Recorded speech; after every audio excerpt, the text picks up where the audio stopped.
Greetings esteemed viewers and welcome back to another edition of my Mass Effect 3 multiplayer guides. Most likely, very likely my last guide, given the fact that no new content will be produced and no new patches and so on and so forth. So I found myself in a bit of a quandary, and I was asking myself what character, what class, what kit would I want to emphasize in a guide of the new kits released. And the kit that's most interesting to me, most unique certainly, is the Collector Adept, the Ascended Collector Adept. His only flaw is it's possible to make him look aesthetic with a good color scheme, because he'll always be a giant bug. Apart from that, he's quite a unique character. So to that end, I'm making this farewell guide, and I will have some farewell words at the end of the guide. But for now, let's get into it right now, launch into it. Let's start with the build. The Collector Adept is quite a unique character, and you can build him in many different ways. I think many different ways work. And once again, as I've emphasized often in the past, this is merely my opinion, my personal assessment, what works for me. So for Dark Sphere, I go for explosion radius, damage over time, unstable, Dark Sphere. Seeker Swarm, I only have 3 in that. Seeker Swarm, recharge speed, damage. Dark Channel, I go for damage, slow, pierce, which is kind of a classic setup. Vengeful Ancient, the passive. It's a very good passive. He has excellent passives. So I go for a mix here. I go for damage and capacity, power damage, and finally ancient weapon damage. You could max out power damage. He has the best passive power damage in the game. I prefer the mix just for a little extra weapon damage and that multiplicative bonus that he gets on Collector and Prothean weapons, because I like using Collector SMG on him. And finally, 5 points in Ancient Warrior, just durability, shield recharge, and then fitness. Expert I skip because I don't have points for that. And I'll explain my choices in a bit.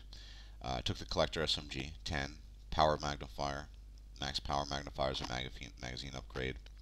Used Warp 4, SMG Rail Amp 3, Power Amplifier 4, and Expert Package to increase my submachine gun damage as well as to reduce my cooldowns to as minimal as possible. Now, this guy, as I said, can be built in a lot of different ways. He's a tough character to figure out in that regard, but I went for a certain path of, well, sort of a mixture of power and weapon damage. In retrospect, it might have been better to have taken, say, Cyclonic and maybe even maxed out Seeker Swarms, only 3 in Dark Channel, although I still like this build. That's what Killer Angel, my teammate, used, and he was a lot more survivable. He took as many hits as I did, but he didn't drop nearly as much as I did, unfortunately. Or unfortunately for me, fortunately for him. So in retrospect, maybe survivability might have been better, but that said, I do a shitload of power damage with this setup, so it's quite good. Let's look at Dark Sphere, his bread and butter power. Now, I'm not very prescriptive, I try not to be, but I really, really strongly emphasize, and I stress this, go for radius, max out radius, forget everything else. Go for explosion radius, damage over time, unstable Dark Sphere. Or you could go for recharge speed in theory, but I mean, he has such a long recharge anyway. Why? Because even if you have perfect aim with Dark Sphere, if it only encompasses a 2.5 meter radius, enemies might float past it, they might run past it, they might not be trapped. 9 meters will essentially guarantee enemies that are separated, that are spread out, will be encompassed, engulfed by the Dark Sphere, affected by it, primed, A, and B, ready to be detonated by the Dark Sphere, as it were. So that's very important. Please do not skip radius. It really is much better, and all the people I've talked to agree with me on this. Seeker Swarms, the reason I went for just 3 in it is because, at least for my purposes, for the way I'm playing him at the moment, could change in the future, although I don't play this game that much anymore, is just because I use them for detonation. It's just for detonation. I have a Seeker Swarm up, I throw it at a prime target, and I detonate it, and that's it. That's how it works. Dark Channel, I went for the classic, as I said, the damage, slow, pierce. That's kind of a given. Dark Channel's been talked about a lot, so I won't go into that. And with his very good weapon power passives, he does decent damage with that. As I said, the Vengeful Ancient's a tough one. You can maximize power damage, but I wanted the mixture, primarily because I like using the Collector SMG. I wanted to maximize the weapon damage on it. Now, despite being a mixture, I still use the Collector SMG primarily as what I would call a rapid finisher offer. There's a bit of a neologism there, but yes, a finisher offer. Uh, the reason being that I want to kill most of my enemies with my biotics, and that's the great thing about the Collector Adept, is that he is a character, an adept, who really can kill enemies that can control and dominate the battlefield with his biotics. You see most of my kills, the vast majority of my kills, come from biotics. Most of my damage output comes from biotics, specifically biotic combos, which I'll get to in a bit, detonation of Dark Sphere, and so on and so forth.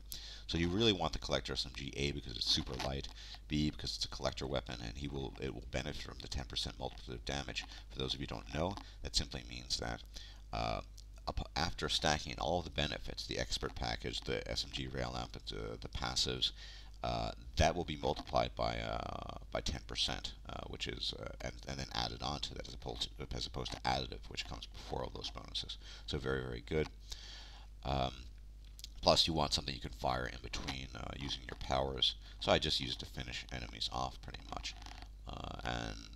It serves its purpose. Then both of us were using collector SMGs, and it worked out pretty well, I think. So I would emphasize, although not stress as much as the explosive radius, with regards to the vengeful ancient. Definitely, in my assessment, go for the ancient weapon damage. Now let me discuss the strategy with him. Dark Sphere is his bread and butter power, so you certainly don't want to skip that. Go for radius. You want to engulf everything. But there's a fourfold combination I use a couple of times in the video, and that I would strongly recommend you to use. There are certain variations of it, but here's how it goes. Hit an enemy with Dark Channel. Simple. Throw a Seeker Swarm. Then, after you hit an so Dark Channel, Dark Sphere. As the Dark Sphere is slowly moving towards the area, hit the primed Dark Channel enemy with a Seeker Swarm. Usually it'll die if it's a Mook. It'll jump. By the time the Dark Sphere enters the fray, it might be time to detonate. Alternatively, you can wait for the Dark Sphere to reprime some new enemies and then chuck another Dark Sphere. But usually the fourfold combination, as I said, is follows. Dark Channel, Dark Sphere, Seeker Swarm, Dark Channel Explosion. It tends to work very well. I've gotten kill streaks this way, not in this game, but it can happen on gold, mind you, so it's not, I'm not talking about bronze or silver. It works pretty well. So that's the fourfold combination, and how I think Dark Sphere is used often in optimal fashion. Sometimes you don't want to detonate it. If enemies are behind cover, you want them to suck up as much damage over time as possible. Maybe wait towards the end and detonate it. The beauty of Dark Sphere, of course, is it doesn't trigger cooldowns. That means that you can throw a Dark Sphere and then use Dark Channel, or alternatively put up your Seeker Swarms again, and you'll be fine. That said, once you detonate it, you will have to wait a fair bit. I don't recall off the top of my head what the Dark Sphere cooldown is. I have it right here.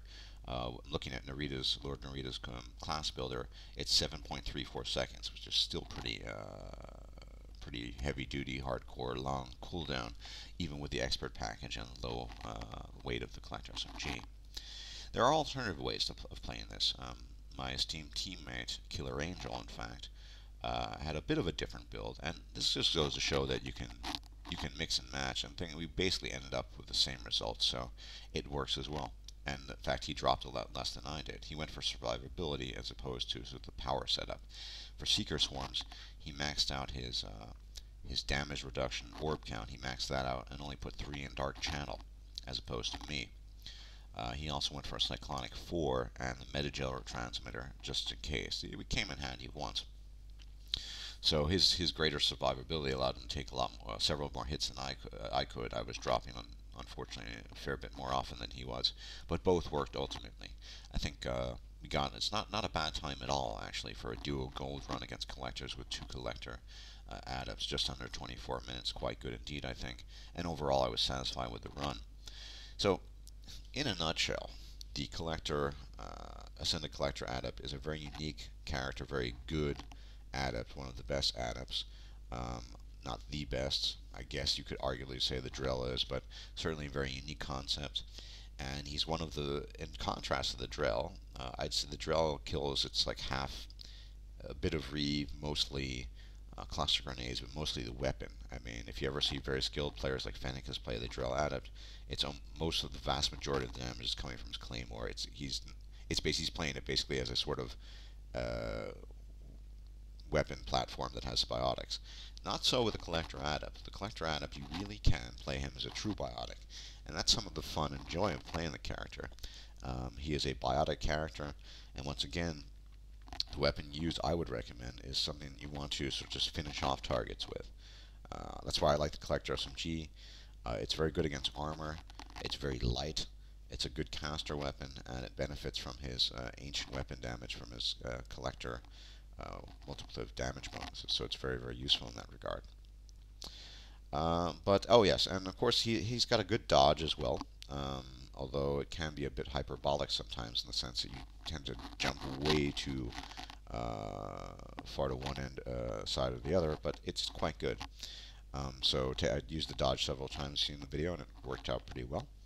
So he's, I think, overall quite a mobile, bit squishy, good, very, very good Adept, very unique.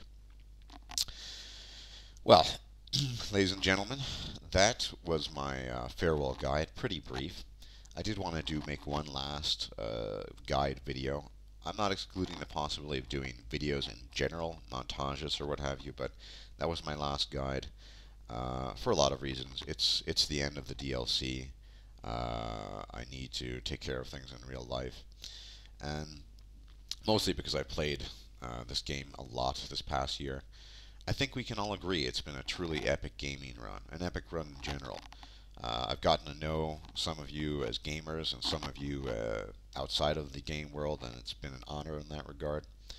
I've even become friends with some of you, and it's been a great, great pleasure having played with you and just gone through the whole Mass Effect experience.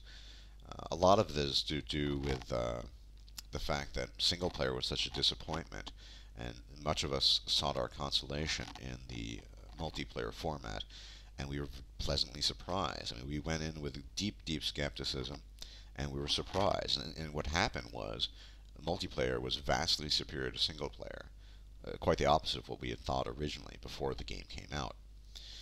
And I think we all developed a bit of love for multiplayer. For me, the first shooter I ever played, probably not the last, but I probably would stick with Mass Effect simply because of the lore. I've never gotten to other shooters for the simple reason that I have no sort of, for lack of a better word, emotional connection to it. You know, Call of Duty and things like that, they just don't interest me the way that the lore, you know, the story, the original story of Mass Effect kind of ties in to the multiplayer format. So I'm very much hoping, I think there will be a Mass Effect, another Mass Effect installment of a multiplayer game. I hope BioWare improves on the good things they had, improves the mistakes or the bugs and the issues that we had as well. And I just want to say to everyone, it's really been an epic ride. It's been a lot of fun, and I want to thank everyone for having watched my videos, given me input. Most of it's been pretty positive, and it's been an honor for me, actually. It's been an honor for me both to have served with you on the battlefield, as it were, and to have been of service to you, to the community. And I think in some way, shape, or form, we do have a Mass Effect community that's pretty mature, pretty polite despite age differences, and I think it's been a really, really great run. It's been a great pleasure to have participated in it, and with a bit of luck, we'll see each other in the future, at a future date, in the next installment of Mass Effect, I should hope. And until then, I wish you all the best. God smile upon you, fortune favor you, and remember, enjoy your youth. It's very fleeting. Take care.